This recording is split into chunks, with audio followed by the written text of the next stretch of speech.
ප්‍රියන්ත මට ගහලා කොහෙ ගියත් දන්නේ නැහැ. හවස් වෙනකලුත් ආවේ නැහැ.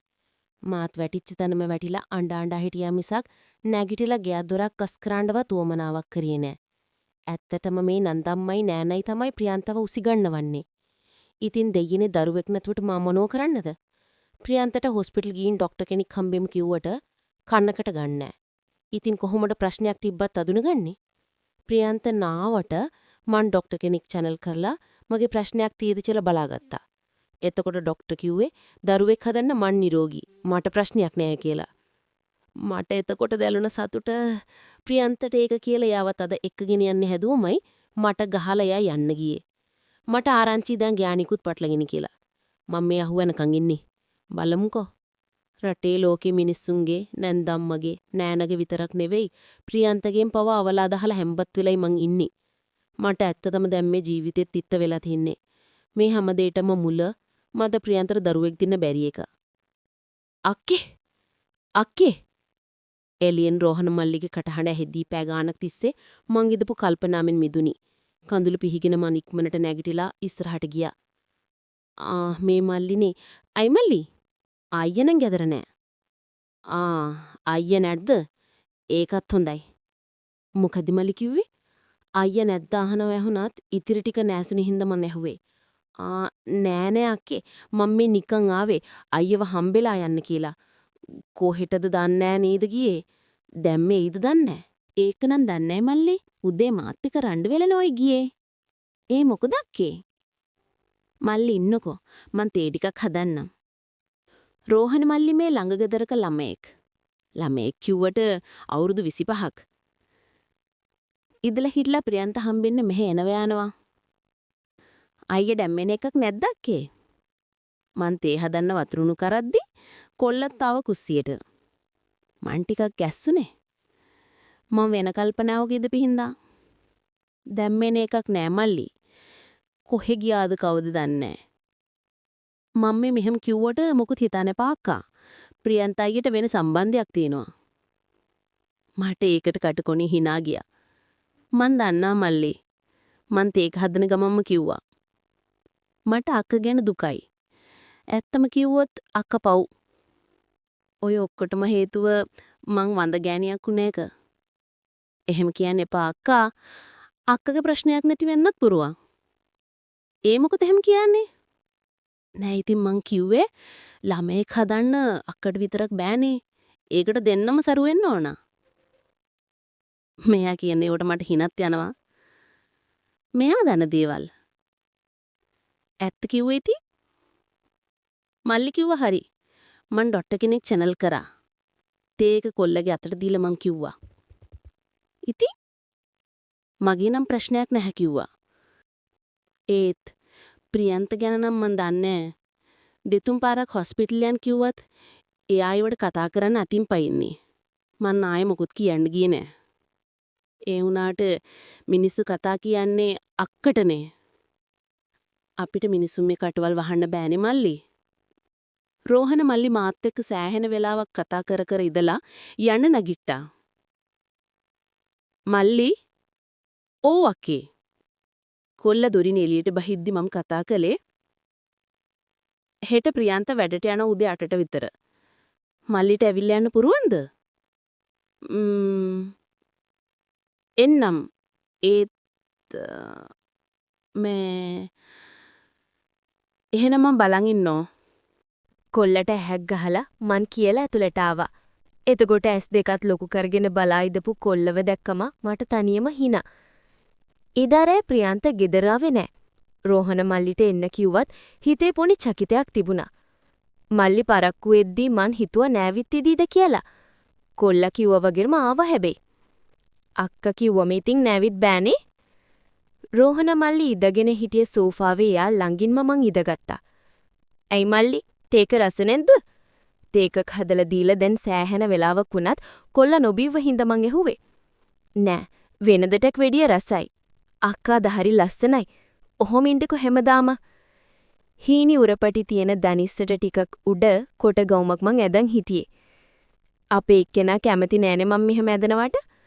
ටිකක් උඩට ඉස්තිලා තිබ්බ ගවුම ඇඟිලි වලින් පොඩි කරගෙන මං කොල්ල දිහා බැලුවා. කොල්ලට ටිකක් විතර දාඩියක් දාලා "ඇයි මල්ලි රස්නේද? ෆෑන් එක දාන්නද?" "ඕන්නේ ඔක්කේ." කොල්ලා ෂර්ට් එක යටට හුලම් පිඹිලා කිව්වා. එතකොට මගේ ඇහැ ගියේ කොල්ලගේ මල්ලියට. ඒක ටිකක් පිම්බිලා. මං තව ටිකක් ගවුම හැදුවේ මගේ පපුව හොඳට පේන විදිහට.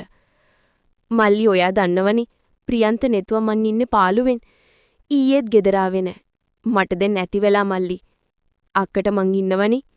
කොල්ලා මගේ කලවෙන් අත තියලා කියද්දි මං ඒ අත අල්ලඩත්තා. "මං දන්නවා මල්ලි.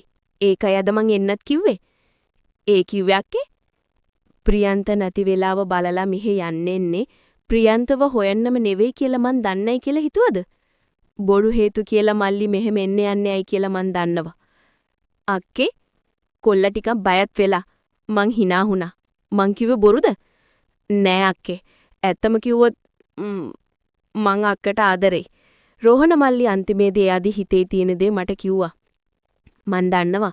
මං කොල්ලගේ පපුවට ඔලුව තියාගත්තා. කොල්ලගේ ඇඟත් ගැස්සුණා වගේ වුණත් මට මුකුත් කිව්වේ නැහැ. එහෙම්ම පහත් වෙලා මං කොල්ලගේ ඔඩක්කුවෙන් ඔලුව තියාගත්තා. දැන් මට කොල්ලගේ දැඩි වෙච්ච මල්ලිව හොඳට දැනෙනවා. "මේ මොකද කොල්ලෝ?" දැඩි වෙච්ච කොල්ලගේ මල්ලිව අල්ලගෙන මං අහද්දි කොල්ලා ඉක්මනට අත් දෙකෙන් එතන වහගන්න හැදුවත් මං ඉදපු විදිහට කොල්ලට මුකුත් කරගන්න ලැබුණේ නැහැ. මං හෙමීට කලිසමේ සිප් එක ඇරලා දැඩි වෙච්ච මල්ලිව එළියට ගැත්තේ කොල්ලගේ මූවින් පිට වෙච්ච හීන් ගෙදිරියට ඇහුම්කන් දීගෙනමයි. ප්‍රියන්ත එක්ක කාලෙකින් මං එකට ඉදලා නෑ.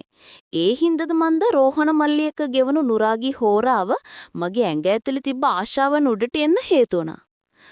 කොල්ලට එච්චර මේ ගැන අත්දැකීමක් නොතිබුණත් ප්‍රියන්තට වඩා හොඳ සෙල්ලම් කොල්ල දැනන් හිටියා. මම බයේ හිටියේ ප්‍රියන්ත බැරි වෙලාවත් කඩාපාත් වේද කියලයි. ඒත් නෑ. කොහෙ ගිහින්ද මන්ද? එදා රැට රෑ වෙන්න ආවා. වෙනද නම් ප්‍රියන්ත එහෙම ගෙදර නෑවිත් ඉදලා ආවොත් මට යකා ආරුඩු වුණත් එදා මං හිටියේ හොඳ මනෝභාවයක හින්දා ප්‍රියන්තට මම මොකුත් කිව්වේ නෑ. මොකද තමුසේ තනියම hina වෙන්නේ? අනේ නෑ ප්‍රියන්ත. තවවත් හඳක් දාන්නද? ප්‍රියන්ත මන් දිහා සෙකියෙන් බලනවා දෙක්කත් මං ඉච්චර එක ගණන් ගත්තේ නෑ. ප්‍රියන්ත පහුවද රස්සාවට ගියාම මං ඉක්මනට රෝහණ මල්ලිට කෝල් එකක් ගැහුවා. ඔය විදිහට ප්‍රියන්ත නැති අතරේ රෝහණ මල්ලිගේ මගේ ජල්ලිය ජයටම කෙරුණා. ප්‍රියන්ත වගේ නෙවෙයි රෝහණ මල්ලි මාව හරියට වර්ණනා කරා.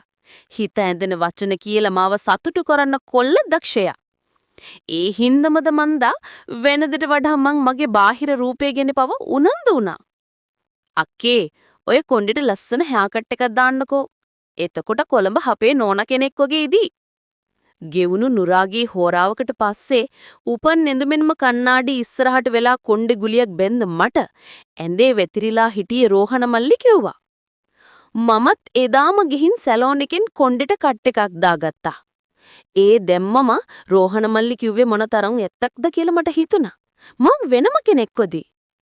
එදා ගෙදර ආපු ප්‍රියන්ත මාව දැකලා ඇස් ලොකු කරන් බලා හිටියා. "මන්දිරා මොකද මේ තමුසේගේ ලස්සන?" ප්‍රියන්තේ මට මතක ඇති කාලෙක ලස්සනයි කිව්වමයි. මට මන් ගැන මොකක්දෝ ආඩම්බරයක් දැනුණා. "මොකද මේ එහාට වෙන්න කොනේ? දැන් මගේ අතත් කෙපෙනා." කුස්සියේ උය හිටපු මාව ප්‍රියන්ත පස්සෙන් වැළඳගද්දි මට නුපුරුදු බවකුයි දැනුනේ. "අම්මේ උඹේ සුවඳේ මොනවද ගැව්වේ බං?" ප්‍රියන්ත මගේ ගෙල පාමුල ඉඹලා කිව්වා. කාලෙකින් ප්‍රියන්ත මාව එහෙම ඉම්බේ. "එපානි ඉන්නකෝ උයල ඉවර වෙනකන්." ප්‍රියන්තගේ අත් මගේ හැට්ටෙන් ඇතුළට යද්දි මං කිව්වා. "ඊවසන්න බෑ බං බලපන් දැම්ම මගේ නැගලා." ප්‍රියන්තගේ තදවුණු මල්ලියා මගේ පීච් ගෙඩිය පළුවතරට තෙරපලා එයා කියද්දි කාලෙකින් ඒකේ උණුසුම මට දැනුනේ. මං එහා පැත්ත හැරෙද්දි ප්‍රියන්ත පීපාසකින් හිටිය වගේ මගේ තොල් ඉබින්න ගත්තා. මට මතක නෑ ප්‍රියන්ත එක්ක අන්තිමට එකතුනේ කවද්ද කියලා. ඒත් අද ප්‍රියන්තට මව දෙතුන් වතාවක්ම ඕන වුණා. මට හරි සතුටක් දැනුණා. පහුවද ප්‍රියන්ත වැඩට ගියේ නෑ. ඒ හින්දා මං ඉක්මනට රෝහණ මල්ලිට මෙසේජ් එකක් දැම්මා. එන්න එපා කියලා. "අම්මේ ඊයේ උඹේ ඇල්ලුව අඩවුවා බලපන් මගේ ඇඟේ ගන්න දෙයක් නෑ." ප්‍රියන්ත වොෂ් දාගෙන ඉනට තුවායක් පටලගෙන එවිල්ලා එයාගේ ඇඟේ තිබ්බ මගේ නියපොතු පාරවල් හැපුම් පාරවල් පෙන්නලා කියද්දි කවදාවත් නැතුව මට ලැජ්ජාක් හිතුණා. කොහොම හරි එදායින් පස්සේ අපි අර බැන්ද මුල හිටියා වගේ ප්‍රියන්ත වෙනසුණා. ඒ හින්දා ප්‍රියන්ත මංගන හොයන බලන එකත් වැඩි වුණා. ඒකින් උනේ රෝහණ මල්ලි එක ගත කරන්න තිබුණ කාලි හොඳටම සීමා වුණ එක වගේම වෙනදාට වැඩිය පරිස්සම් වෙන්න සිදුවීම. මට බයයි මල්ලි. ප්‍රියන්ත දැන් විඩෙන් විඩේ කෝල් කරනවා. දැන් රෑ වෙන්න කලින් ගෙදරත් එනවා. අපි අහුනොත් අපි දෙන්නගේම අවසානේ. එයාගේ තරහට සීමාවක් නැහැ. ප්‍රියන්තගේ නාව දෙවෙනි කෝල් එකත් ආන්සර් කරලා රෝහණ මල්ලිට තුරුලට වෙලා මං කිව්වේ. අක්ක මට නොකියා කියන්නේ ආයෙ මට එන්න එපා කියලාද? අනේ නෑ රත්තරන්. ඔයා හින්දා තමයි මට ආයෙම මෙහිම සතුටින් ඉන්න ලැබුණේ. ඒත් මට බයයි. බය වෙන්න එපා. අක්කව අමාරුවේ දාන්නේ නෑ මං. රෝහණ මල්ලි මගේ දෙතොල් වලට පහත් වෙද්දී ආසාවත් බියත් එකට කැටි වුණ හැඟීමක් මට දැනුනේ. ඊට දවස් දෙකකට පස්සේ නැන්දම්මල අපේ ගෙදර ආවා. වෙන මොකටද ඉතින් මට අවලාද කරලා යන්න මිසක්. මන්දිරා උඹ මෙහෙමද බං ගෙවල් දොරවල් තියන් ඉන්නේ? ඊයේ උයපු ඉඳුල් බාජන තවත් එහෙම්මයි. මේව හොදලා කරලා උයද්දි දවල්ට කන වෙලාව කරන්න බැරි නම් ඵලයන්. මට බැරි නෑ දැන්නුනත් අපේ එකාට හොඳ ගෑණියක් හොයලා දෙන්න. අම්මේ මන්දිරට බනින්න එපා. අද නිවාඩු දවසනේ. එයා හිමිට ඔව කරලා දායි. ප්‍රියන්ත කවදාවත් නැතුව අම්මට විරුද්ධව මං විනුවෙන් එහෙම කියපු එක මට අදහන්න බැරි වුණා. මං අමාරුවෙන් කිරි එකක් හදලා අම්මට දුන්නේ මොකුත් නොකිය. ප්‍රියන්තගේ කිරි එක අතට ගද්දි මට දැනුනේ ඔක්කාරයක්. මං එළියට දුවගෙන ගිහින් වමනේ කරද්දි නැන්දම්මයි ප්‍රියන්තයි දුවගෙන ආවා. මන්දිරා මොකද මේ? ජරාවක් යවුනද? අනේ මන්ද ප්‍රියන්ත මගේ ඇඟටත් හරි නෑ වගේ. මේ දවස් ටිකේම මගේ ඇඟේ අමාරුවක් තිබුණත් මං ඒක විතර ගණන් ගත්තේ නෑ. හත් දෙයනේ බැරි වෙලාවත් ඈ මන්දිරා උඹට කවද්ද අන්තිමේට අසනීප උනේ? නැන්දම්ම එහෙම අහද්දි මගේ ඉහ මොළ රත් වුණා. එතකොට ඊමට මතකුනේ අසනීප වෙන්න තිබුණ දිනත් පහ වුණා නේද කියලා. ප්‍රියන්ත මගේ අත කුසට ගියේ විශ්වාසයෙන්. ඒ කියන්නේ මම මෙච්චර කාලයක් බලන් හිටපු දේ හැබෑ වුණාද? ප්‍රියන්ත පුටේ ඉක්මන් කරලා මේ කිව ඩිස්පෙන්සරියට එකන් ගිහින් බලාගෙන වරෙන්. නැන්දම්ම කියද්දි ප්‍රියන්ත දිලිසෙන ඇස් වලින් මං දිහා බලා හිටියා. ඉතින් එදා තමයි මං දැනගත්තේ දරු පෙට්ටියක් මං ළඟට ආවිත් කියලා. ඒතේ ප්‍රියන්තදි නෙවෙයි රෝහණ මල්ලිගේ කියලා මං දන්නවා. මට ඕනුනේ රෝහණ මල්ලිට ඒක කියන්න. මං එයාට කෝල් ගත්තත් ඒ නුඹරේ වැඩ කළේ නෑ. ඒ වගේම ආයේ කවදාවත් රෝහණ මල්ලිව මට හම්බ වුණේ නෑ. ෆෝන් නුඹරේ වැඩ කළෙත් නෑ. මං ප්‍රියන්තගෙන් වටින් ගොඩින් රෝහණ මල්ලි ගැන අහද්දී ආ කිව්වේ ඌ කොළඹ රස්සාවකට ගිහින් කියලයි. ඉතින් රෝහණ මල්ලි මට වටිනා වස්තුවක් දීලා අපේ ජීවිතවලින් ඈත් වෙලා ගිහින් තිබුණා. ඒත් මට තරහක් දැනුනේ නැහැ. මට කවදාවත් මගේ ජීවිතේ වෙනස් කරපු රෝහණ මල්ලිව අමතක කරන්න බැරි වේවි. නිමි. දිගටම මේ වගේ කතා බලන්න ආස නම් මතක් කරලා channel එක subscribe කරලා තියාගන්න.